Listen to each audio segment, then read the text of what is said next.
Halo teman-teman semua, ketemu lagi dengan Bagas di channel bonsai kita.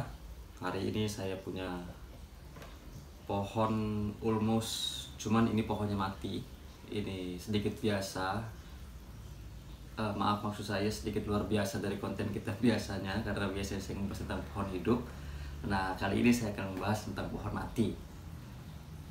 Nah, untuk itu maka teman-teman harus tetap stay di channel bonsai kita, karena hari ini kita ada pembahasan yang berbeda. Jangan sampai kelewatan pada cerita saya tentang bonsai. Dan yang harus teman-teman ketahui terlebih dahulu, channel ini adalah channel berkelanjutan dan channel yang menceritakan tentang kisah perjalanan saya dalam membonsai. Dan harapannya cerita-cerita saya ini bisa jadi referensi atau pembelajaran untuk teman-teman semua, agar bonsai-bonsai kita di rumah itu dapat tumbuh maksimal dan baik. Tetap stay di channel bonsai kita. Untuk teman-teman yang baru saja bergabung pada channel bonsai kita, jangan lupa like, comment, dan subscribe channel bonsai kita agar channelnya dapat terus berkembang dan dapat terus bermanfaat. Terus stay ya, jangan kemana-mana.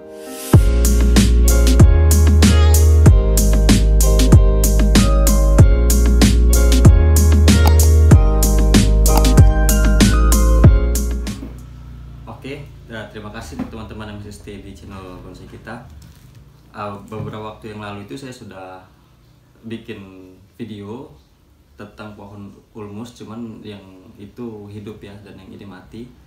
Nah, tadinya mau saya bikin perbandingan antara pohon yang hidup dan pohon yang mati, cuman pohon yang hidup itu juga belum terlalu subur. Maka mungkin nanti pada konten berikutnya saya akan buat perbandingan antara pohon yang hidup dan pohon yang mati, dan kita banyak lebih tahu lagi tentang karakter dan pohon ulmus ini seperti apa. Nah, pada kesempatan ini teman-teman, ini saya ingin menceritakan sedikit kisah tentang pohon ini, kenapa dia bisa mati seperti ini. Ya, jadi ini adalah pohon yang saya miliki pada tahun 2019 dulu ya. Ini dulu pohon saya dapat, saya beli di pangkalan bunga. Nah, saya waktu itu main ke pangkalan bunga, saya ngelihat ada pohon ulmus ini dan saya tertarik, maka saya beli. Nah, cuman pada waktu itu adalah awal mula perjalanan saya dalam belajar bonsai. Nah, karena saya masih belajar bonsai, tentu masih banyak hal yang saya pelajari pada waktu itu, dan sampai saat ini pun sebetulnya saya masih belajar. Masih banyak ketemu dengan senior-senior, ketemu dengan teman-teman bonsai di Lampung khususnya, karena saya tinggal di Lampung. Cuman kan ini ada tingkatan, ada tahapan yang berbeda. Kalau dulu itu saya belajarnya otodidak, saya belajar sendiri dan nggak ada yang ngasih arahan, tidak ada tempat untuk berdiskusi, untuk ngobrol. Nah, maka banyak sekali kesalahan saya pada waktu itu dalam merawat pohon ini. Nah, mungkin pada kesempatan ini teman-teman, ini bakal saya ceritakan sedikit pada teman-teman tentang kesalahan-kesalahan yang pernah saya lakukan dalam merawat pohon ulmus ini. Sebetulnya pohon ulmus ini adalah pohon yang ini ya, yang bandel lah, saya katakan bandel, karena ada beberapa pohon ulmus saya di koleksi saya pribadi itu masih aman-aman aja sampai saat ini, karena saya sudah banyak sharing dengan senior-senior bonsai tentang pohon ulmus. Nah, hasil dari saya sharing-sharing pada waktu itu, mungkin ini akan saya share juga pada teman-teman pada kesempatan ini. Walaupun nanti belum lengkap, harapannya kita dapat terus sharing, kita dapat terus berdiskusi. Apabila dalam penjelasan saya ini ada yang kurang jelas, nah maka saya minta teman-teman untuk memberikan komentar pada kolom komentar di bawah. Jadi ini dulu, ini teman-teman mungkin pernah ngelihat dan gak asing dengan pupuk yang warnanya biru seperti ini ya, bunder-bunder kecil, biru agak putih-putihan. Nah, ini kalau di toko-toko pertanian biasanya disebut dengan pupuk NPK Mutiara. Jadi dulu pohon ini saya kasih pupuk NPK Mutiara. Nah, cuman kesalahan saya waktu itu adalah saya menggunakan pupuknya terlalu banyak. Dan setelah saya amati pohon ini, ketika saya kasih itu, selang waktu 3-4 hari dia langsung mulai melayu ya, bukan dia malah segar, dia malah melayu. Nah, dia malah mulai kering, dia mulai mulai nggak subur lagi hidupnya. Nah, saya bingung kenapa kok abis saya kasih pupuk ini bukan dia malah subur, tapi malah tidak nggak subur. Dan ternyata begini teman-teman, pada prinsipnya tanaman itu dia nggak baik juga kalau kelebihan sesuatu ya. Karena saya dulu mimpinya mau punya pohon yang agak besar, saya mau punya bonggol yang besar, saya mau punya ranting yang cabang yang besar dan ranting yang lumayan bagus. Maka saya berpikir apa kalau saya kasih pupuk banyak-banyak mungkin bisa hidup pohon ini. Nah ternyata ini salah, ini keliru. Pandangan seperti itu keliru. Dia bukannya malah subur, ketika terlalu banyak pupuk dia malah mati. Nah jadi pupuk NPK ini saya terlalu over waktu itu sehingga menyebabkan pohon ini mati. Nah untuk teman-teman semua di rumah yang punya pohon dan yang masih pemula dalam bonsai seperti saya ini, ketika kita ngasih pupuk NPK Mutiara ini nggak perlu banyak-banyak teman-teman. Ini cukup 2 sampai dengan 3 butir saja. Karena pupuk ini nggak slow release ya, bukan kayak Dekastar. Kalau Dekastar kan dia slow release, tapi kalau ini dia cepat dalam melarut. Nah sehingga dalam tempo 2-3 hari pohon ini mulai melayu. Itu saya pikir adalah proses dari penyerapan dalam pupuk ini. Dan pupuk ini sudah mulai sudah mulai bekerja untuk pohon ini. Dan ternyata pohon ini kaget dan drop, akhirnya mati. Nah tadinya pohon ini mau saya buang karena ini sudah tergeletak di pojokan rumah dari tahun 2019 sampai dengan hari ini ya, 2021 ya. 2022 ya. 2021 ya.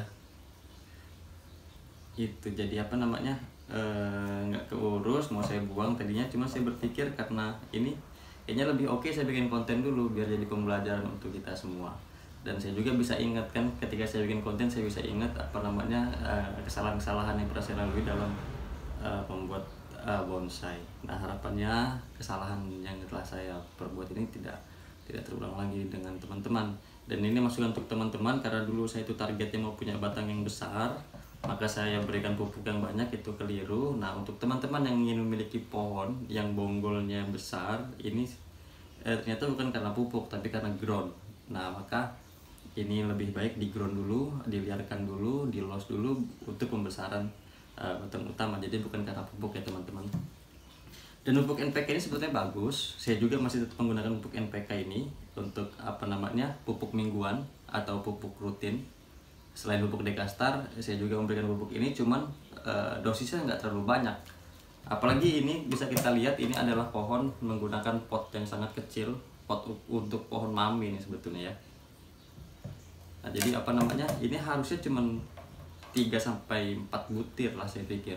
Bahkan 3-4 butir pun masih kebanyakan. Cukup 2 atau 3 butir aja sudah cukup untuk selama sebulan. Nah jadi untuk pupuk NPK ini juga lebih baik dia digunakan 1 bulan sekali lah idealnya ya. Jangan terlalu sering juga, karena kalau terlalu sering media tanamnya jadi kaku. Nah mungkin untuk penjelasan lebih panjang tentang pupuk NPK ini saya akan buat ceritanya lagi di lain kesempatan, biar kita semua dapat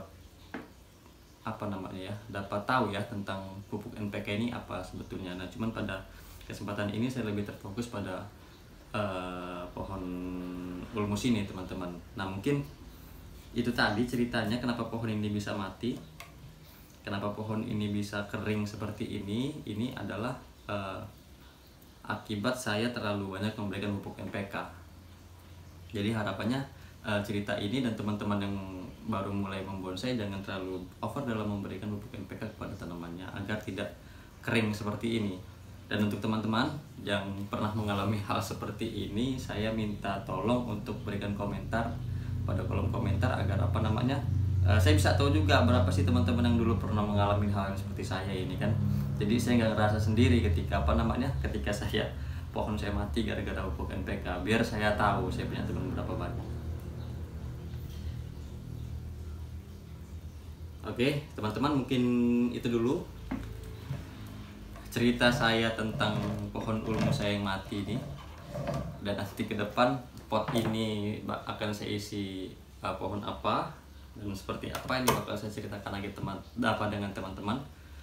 Nah untuk teman-teman yang baru saja bergabung pada channel bonsai kita, channel bonsai kita ini sedang berusaha untuk memberikan cerita ataupun pengalaman terkait dengan bonsai, khususnya bonsai pemula seperti saya. Pada konten-konten sebelumnya pun saya banyak menceritakan perjalanan saya dari pohon-pohon yang kecil-kecil. Ya karena saya dulu mengulang kembali proses perjalanan saya dalam bonsai. Saya dulu nggak bisa punya pohon yang bonggol yang besar, makanya saya ceritakan pada teman-teman melalui bonggol yang kecil dulu. Biar yang penting kita hobi dulu, kita suka dulu dengan tanaman. Nah nanti ke depan ini baru ada jenjang berikutnya untuk kita mempunyai pohon yang besar ya, yang large ataupun yang extra large. Dan untuk teman-teman yang baru bergabung, silahkan dicek kembali playlist kita dan daftar konten yang sudah kita upload. Nah itu banyak sekali cerita-cerita saya tentang membonsai, dari yang kecil sampai dengan yang sedang ya. Untuk yang besar juga saya nggak punya pohon yang besar karena halaman rumah saya terbatas untuk mengkoleksi pohon-pohon yang besar. Dan jangan lupa juga untuk teman-teman yang baru saja bergabung untuk menekan tombol subscribe pada bagian bawah video ini agar video ini dapat terus berkembang dan dapat terus memberikan manfaat. Dan untuk teman-teman yang suka dengan video-video saya, silahkan di like dan di share pada teman-teman para hobi bonsai yang lain, khususnya pemula-pemula. Karena untuk yang senior-senior saya mohon izin, senior-senior ini cuma nyalurin hobi aja, karena saya hobi ngobrol, saya nggak ada teman ngobrol. Saya nyari teman ngobrol yang skala nasional, makanya saya pikir YouTube ini adalah media yang pas saya untuk berbincang, untuk menyapa teman-teman pembonsai lainnya. Mungkin dulu pertemuan kita, perjumpaan kita, diskusi kita, obrolan kita, cerita kita. Nanti akan kita sambung lagi teman-teman pada video berikutnya. Salam satu hobi, salam bonsai.